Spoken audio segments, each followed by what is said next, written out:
Does your laptop get hot while gaming? Today we are taking a look at 3 cooling pads with different budgets to see if any of them will help. We have a cheap cooling pad from the dollar store, Amazon bestseller, and a premium cooling pad for $100. It promises to be a very interesting comparison, so hit the like button and let's start.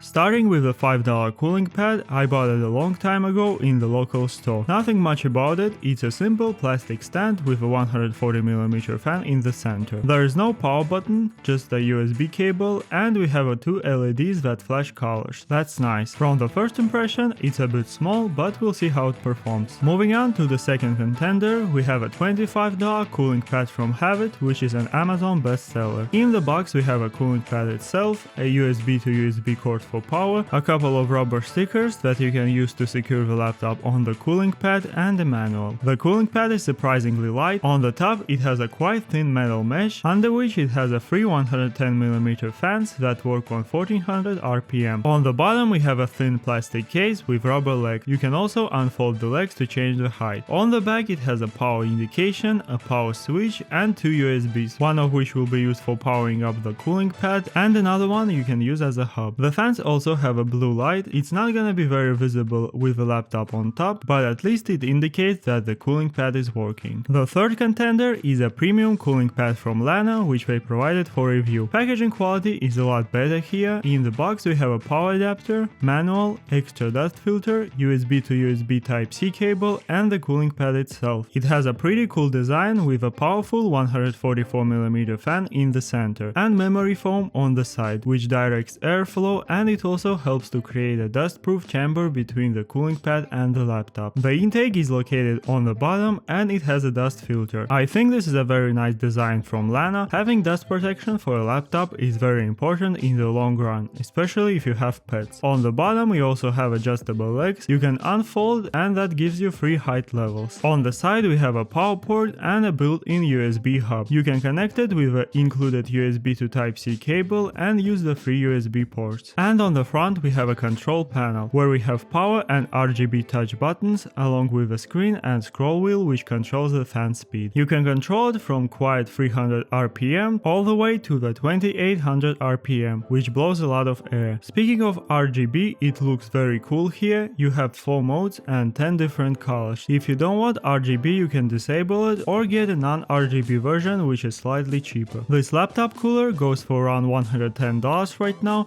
I know it's not a budget solution and I was pretty skeptical at first, but after checking out the design and quality I can see it has a decent value. So now let's start testing. All tests I ran on this Acer Nitro 5 from the previous video. It has an Intel i5-12500H and RTX 3050 Ti on the board. Not the hottest components, but I think we will see the results. Of course, all tests I did with a connected charger and laptop in performance mode. Benchmarking took some time, so let's check the results. After 15 minutes of Furmark with stock cooling, I got 85 degrees average temperature for the CPU and 83 for the GPU. That's not ideal, but I gotta say it's far from critical. Then we have a $5 one and Havit cooling pads. You can see they both improved CPU and GPU temperatures, but I also found it strange that they perform so similarly. So decided to check what was going on. Here's why it's happening. You can see the laptop intake is located on the bottom, more to the back side, and we also have fans on the sides. In first case, the $5 cooling pad is too narrow and it even partially blocks the fans, which is terrible for cooling. Moving to the Havit cooler, you can see that the bottom 2 fans face solid plastic, so they are basically not helping. And the top fan is located in the same way the $5 one. So with such an effective placement, it's not a surprise they perform the same. With the Llano cooler, I see a completely different story. Even with the lowest 300 RPM mode, it performed very well, dropping the temperature by more than 10 degrees for both CPU and GPU. I also tested it with the max 2800 RPM and you can see it performs even better, dropping temperature by 20 degrees compared to the stock cooling. So far I'm really impressed with the Llano cooler in 300 RPM mode. Stress testing like this is great for showing a cooling pad performance, but realistically you're not gonna load your laptop like this in daily use. So let's move to more natural 3D Mark benchmark. So in 3D Mark I got pretty much the same placement. The Llano cooler cooler is still leading. What is interesting, only with the llano cooler I score more points. I believe it allowed the CPU to boost more, that's why. This is actually a very interesting topic. I only set the laptop in performance mode with the NitroSense app. So this is basically a factory tuning, which is very protective about high temperature and overheating. If you really want to get a maximum possible performance, there are some tricks. Let me know in the comments if you want to see a separate video about it. I then tested the Cyberpunk Benchmark as well and got very interesting results. The Havit and $5 coolers performed the same, dropping only GPU temperature by 1 degree, and the llano cooler is again on top, dropping the CPU temperature by 9 and GPU by 7 degrees, and that's with the 300 RPM. Of course the 2800 RPM mode shows even better results, but I don't think it will be a daily mode for anyone. And that brings us to the sound test. Let's quickly go through all of them. Here's the stock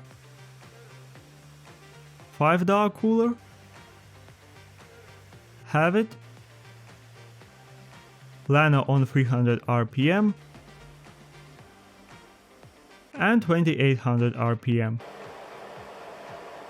So you heard it yourself. The 2800 RPM is really loud. The rest is pretty much on the same noise level, but even here llano on 300 RPM stands out, because it makes the noise from the laptop cooling less high-pitched, which makes the overall noise less disturbing. Let's now talk about design. After playing for a while with each cooler, I can say that you would probably need to get external keyboard all the time. Even with a Havit cooler, which is the slimmest one, it becomes less convenient to use a built-in keyboard. So in the long run, you probably need to get a keyboard, which will lead to the second monitor as well. You can see how I faced that when I built a laptop gaming setup in the previous video. Moving to the price, the $5 one is of course the cheapest price, but it's not really a serious long-term solution. I would say it's a little bit better than nothing. I think when getting a cooling pad, it's very important to check your laptop cooling design first. In my case, the $25 cooling pad performed poorly, but it might work better for you. From what I got, I like the $100 llano cooling pad the most. It's not cheap, but considering the performance and the dust protection you get,